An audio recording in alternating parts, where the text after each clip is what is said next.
Delivery boy का गैरत के नाम पर कत्ल कर दिया गया। हम कहते हैं अगर गैरत के नाम पे तूने कत्ल किया ना भाई, तो गैरत एक तरफा नहीं होती, गैरत दोनों तरफा होती है। ये खातून खुद उसके साथ रिलेशन में थी, ठीक है, उसकी दोस्ती थी उसके साथ, लाडला था, हमारे सबसे छोटा हमारा भाई था। इससे 6 दिन पहले हमने उसका निकाह किया है, नेक्स्ट मंथ इन दिनों में उसकी शादी थी। जिस घर पे सजने थे सेरे, वहाँ सफ़े मातम बिछ गई कि जब तू गैर मर्द के साथ फिरती है, गैर मर्द के साथ तू अपने रिलेशन में है, तब उसकी गैरत कहाँ थी, तब उसका ख्याल कहाँ था। उससे बातें कर रही है, वो स्क्रीनशॉट निकला है, एक तरफा तो नहीं हंस रहा, दोनों तरफ से हंस रहे हैं कि तेरा खुद दिल नहीं भरता अपने खामन से, या खामन तुझे टाइम नहीं देता तो तुम बाहर मुंह मार रही हो। आप मुझे ये बताएं, कोई बंदा आपको हरेसमेंट करता हो तो क्या आप उसकी 3 घंटे कॉल सुनती रहेंगी? 3 घंटे आप उसके साथ क्या कर रहे हो? उसको इसने वैश्याना तशद्दद किया, उसके मुंह में दांत नहीं थे, दांत तोड़ दिए इसने, तशद्दद से बरी पड़ी थी कमर उसकी। हम लोग मर जाते हैं जब भी हमारे साथ हमने आंखों के सामने वो मंजर आता है। भाई इतना तो गैरतमंद है, मैं कहता हूँ आज भी तो अपनी बीवी को वैसे जला, उसके साथ वैसा वैश्याना तशद्दद कर, हम अपनी FIR वापस लेने के लिए तैयार हैं।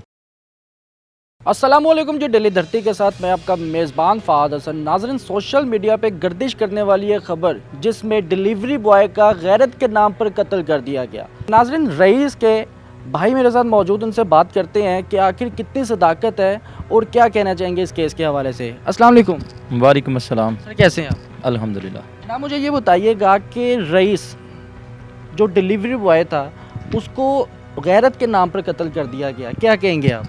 हम कहते हैं अगर गैरत के नाम पे तूने कत्ल किया ना भाई, तो गैरत एक तरफा नहीं होती, गैरत दोनों तरफा होती है। तेरी गैरत गैरत है, दूसरों की गैरत नहीं है। तेरी इज़्ज़त इज़्ज़त है, दूसरों की इज़्ज़त नहीं है। तूने भाई अगर गैरत के नाम पे तूने कत्ल करना था ना, तो सबसे पहले अपने घर का सफाया करता, घर से गंदगी ख़त्म कर, ठीक है। उसी तरह कर जो हमारे भाई के साथ किया ना, उसी तरह अपनी बीवी के साथ कर, ताकि हमें भी सुकून मिले, हमारे ख़ानदान में सुकून मिले, हमारे कलेजे में ठंड पड़े। इन लोगों ने हमारे भाई के साथ जो किया, वो सफाक दरिंदों ने ज़्यादती की हमारे भाई के साथ। आपका नाम क्या है? मेरा नाम अली हुसैन है। अली साहब, मुझे ये बताइएगा कि आमना नामी खातून की जानिब से ये बयान आ रहे हैं, ये मौक़िफ़ आ रहे हैं कि रईस मुझे तंग किया करता था, घर में मैं इसको मना किया करती थी और बहुत ज़्यादा मना करती थी कि मैं 3 बच्चों की माँ हूँ, मुझे ना तंग किया करे, उसके बावजूद ये मुझे तंग किया करता था और घर में आता था। कितनी सदाकत है इसमें? ये बात बिल्कुल झूठ है। ये कहती मुझे पिछले 5-6 माह से मुझे ये तंग करता था, तरह तरह के नंबर से कॉलें करता था। ये सारी बातें झूठ है। ये खातून खुद उसके साथ रिलेशन में थी, ठीक है, उसकी दोस्ती थी उसके साथ, उसने आना जाना, मिलना जुलना, खाना पीना, ये सारा दोनों तरफ ऐसे ही था, ठीक है। एक दिन जब ये इसके ससुर को पता चला है, घर पे पकड़ी गई, ठीक है, इसके खामन इसको पकड़ के मारा है। मारने के बाद उसको पूछा, उसने बताया कि हाँ मेरा इस लड़के के साथ चक्कर है, ठीक है, मेरा इसके साथ रिलेशन है। उसने बोला किस तरह का रिलेशन, उसने सारी चीज़ें खुल के बताई। तब इसकी गैरत जागी कि मैं उस लड़के को पकड़ के मारता हूँ। इन्होंने ट्रैप किया, आमना बन के, ये फ़रहान ने, दोनों ने मिल के मेरे भाई को ट्रैप किया। ट्रैप करने के बाद घर बुलाया, घर बुला के उसको तशद्दद किया, टॉर्चर किया। टॉर्चर करके इन्होंने वीडियोस जो बयान लिए हैं अपनी मर्ज़ी के मुताबिक, वो लिए हैं, छोटे छोटे क्लिप्स इन्होंने लिए हुए हैं, ठीक है। तशद्दद करके ज़ख्मों में भरा हुआ हमारा भाई, ठीक है, लाडला था, हमारे सबसे छोटा हमारा भाई था, ठीक है, हमारा लाडला था। इससे 6 दिन पहले हमने उसका निकाह किया है, नेक्स्ट मंथ इन दिनों में उसकी शादी थी। जिस घर पे सजने थे सेरे, वहाँ सफ़े मातम बिछ गई। जिस दौरान ये हमारे साथ इंसिडेंट हुआ, उस दौरान हम लोग शादी की तैयारियां कर रहे हैं अपने घर पे। हंसता बसता घर इन्होंने झाड़ दिया, सफ़े मातम बिछ गई।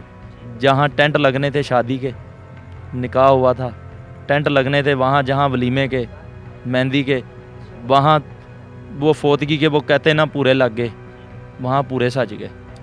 और मुझे ये बताइएगा कि कबल बयानात से ये भी एक बयान सामने आया है, मंजर आम पर आया है कि उसके खावन की जानिब से, यानी फ़रहान की जानिब से ये बताया जा रहा था कि उसकी बीवी की जानिब से भी ये बयान आ रहे हैं और मौक़िफ़ आ रहे हैं कि ये मेरे घर आता है जी, मेरे कभी कहते हैं जी मेरे पेट पे, कभी कहते हैं जी मेरे यहाँ पर, कभी कहते हैं गर्दन पे मेरी छुरी रखता है या ब्लेड रखता है और चले जाता है जी 5 लाख रुपये और 3 तोले सोना जो सा है वो चुरा के ले जाता है। मुझे ये बताइएगा कि अगर वो आशिक था, अगर वो पसंद करता था, क्या अपनी पसंदीदा शख्सियत के घर या शख्स के घर जिससे वो मोहब्बत करता है, क्या इस तरह का वक़ुआ हो सकता है? ऐसा कुछ नहीं है, बिल्कुल झूठ बोलती है। सबसे पहली बात ये कहती मुझे 5-6 माह से मुझे ये लड़का तंग करता था। अगर तुझे 5-6 माह से तंग करता था, तूने पुलिस को क्यों नहीं कंप्लेन की, ठीक है। जिस कंपनी से तुम कोरियर मंगवाती थी उसके हाथों, उस कंपनी को तूने क्यों नहीं उसकी कंप्लेन की कि आया कि ये आपका वर्कर मुझे तंग करता है। कंपनियाँ किस लिए होती हैं, इदारे किस लिए हैं? आप उसको 15 पे कॉल करके क्यों नहीं बताया पुलिस को कि इस नंबर से मुझे अननोन कॉलें आ रही हैं, मुझे बहुत डिस्टर्ब कर रहा है, इस नंबर से आ रही हैं, फ़लाँ नंबर से आ रही, ठीक है, तब कहती मैं उसको सवाल किया सहाफ़ी ने कि आपने अपने खामन को क्यों नहीं बताया। उसने कहा जी मेरे खामन बहुत सख्त आदमी है, मैं बहुत डरी हुई थी, सहमी थी, वो हम लोग बहुत सहम के रहते हैं, अपनी बेटी भी मेरे ख़ानदान में वो बड़ा ऐसे सख्त दिल आदमी है। फिर वो कहती है एक इंटरव्यू में, कहती है जी मेरे तो हस्बैंड बहुत अच्छे हैं, मुझसे बहुत प्यार करते हैं, हमारा आना जाना खाने का हर चीज़ का ख्याल रखते हैं। अगर वो तेरा इतना ही ख्याल रखते हैं तो तब उसको तेरा ख्याल नहीं आया कि जब तू गैर मर्द के साथ फिरती है, गैर मर्द के साथ तू अपने रिलेशन में है, तब उसकी गैरत कहाँ थी, तब उसका ख्याल कहाँ था।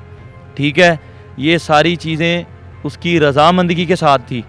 ठीक है, ये हमें भी तब पता चला है जब ये इंसिडेंट हुआ है, और इंसिडेंट होने के बाद आहिस्ता आहिस्ता हमें ये सारी चीज़ें पता चली हैं। जो फ़ोटोज़ हमने दी हैं सोशल मीडिया पे, जो मीडिया को दी है, जो हम लोगों ने दी है, जो इदारों को दी है, पुलिस वालों को, वो फ़ोटोज़ हमारी तरफ से जारी की गई हैं, उनकी तरफ से नहीं की गई। ठीक है, अगर ये हरास करता था तो इनको चाहिए था कि कंप्लेन कर देते, लेकिन वीडियो कॉल्स पे भी जो नमदार हो रही है जी, सोशल मीडिया पे गर्दिश कर रही है कि वो हंस हंस के वीडियो कॉल पे बात कर रही है, कितनी सदाकत है इसमें? जो इस चीज़ में जो बातें कर रही है वो उसकी रज़ामंदगी के साथ थी। ठीक है, उससे बातें कर रही हैं, वो स्क्रीनशॉट निकला है, एक तरफा तो नहीं हंस रहा, दोनों तरफ से हंस रहे हैं। ठीक है, ये खातून उस पर झूठ बोलती है जी मैं अपनी माँ के साथ, अपनी मम्मा के साथ भी वीडियो कॉल पे थी, बीच में वो ऐसे वो कॉल आ गई, मैंने इसकी अटेंड कर ली, तो मुझे कहता है मैडम जी तो मैंने बड़ी सोहनी लगदी है, मैं तेरे नाल विआह कराना है। ओ भाई तो एडी कितने ऐश्वर्या राय रहती तो तेरा बंदा बाहर कहीं ना जाए, तेरे ऊपर तवज्जो दे। ठीक है, कि तेरा खुद दिल नहीं भरता अपने खामन से, या खामन तुझे टाइम नहीं देता तो तुम बाहर मुंह मार रही हो। उसकी तरफ से ये भी कहा जा रहा था कि मेरे साथ ज्यादती की गई है। बिल्कुल भी ज्यादती नहीं की गई, ये बात झूठ है। ये लोग उसको टॉर्चर करते रहे हैं, आज उसको मरे को भी टॉर्चर कर रहे हैं, उसकी कब्र को टॉर्चर कर रहे हैं। खुदा का खौफ खाओ, तुम लोगों ने बचना नहीं है, तुमने ना दुनिया में बचना है और ना अल्लाह के हिसाब से बचना है। ना तुम इस अदालतों में बच सकते हो और ना तुम अल्लाह की अदालतों में बचना है। तुमने यहाँ पर भी हिसाब देना है और अल्लाह की अदालत में भी जाकर तुमने वही हिसाब देना है। सच्चाई होती है। ठीक है, आज ये लोग झूठ बोलते हैं, उसका CDR निकलवाएं, CDR पुलिस के पास है, आप उसकी डिटेल लें। CDR में पिछले 6 माह से वो जो CDR निकला है 6-7 माह से, उसमें वो जो कॉलें चल रही हैं उसकी, वो 3-3 घंटे कॉलें चल रही हैं। आप मुझे ये बताएं, कोई बंदा आपको हरेसमेंट करता हो तो क्या आप उसकी 3 घंटे कॉल सुनती रहेंगी? 3 घंटे आप उसके साथ क्या कर रहे हो? अच्छा, फरहान ने बयान में ये भी बताया है कि मैंने सिर्फ 2 डंडे मारे हैं जो उससे बर्दाश्त नहीं हो सके और वहाँ पर ही वो कत्ल हो गया। फिर वो बेडशीट जो भी थी उस पर लपेट के इसको फ़लाँ जगह पे लेकर गए और वहाँ पर आग लगा दी गई। मुझे ये बताइएगा कैसे तस्दीक हुई उसकी? ये बिल्कुल झूठ बोलता है, मैंने उसको 2 डंडे मारे, ये फ़लाँ किया। आपने वो सोशल मीडिया पे उसकी फ़ोटोज़ देखी होगी। ठीक है, उसको इसने वहशियाना तशद्दुद किया, उसके मुंह में दांत नहीं थे, दांत तोड़ दिए इसने। ठीक है, आँख उसकी बाहर आ गई थी, हमने अपनी आंखों से देखा है, सर के पीछे छुरियों के वार थे। ठीक है, घुटनों के ऊपर डंडे मारे हुए थे। डंडे कौन से थे? बेसबॉल का डंडा था। ठीक है, बेसबॉल का डंडा था, कमर के पीछे तशद्दुद थे, तशद्दुद से बरी पड़ी थी कमर उसकी।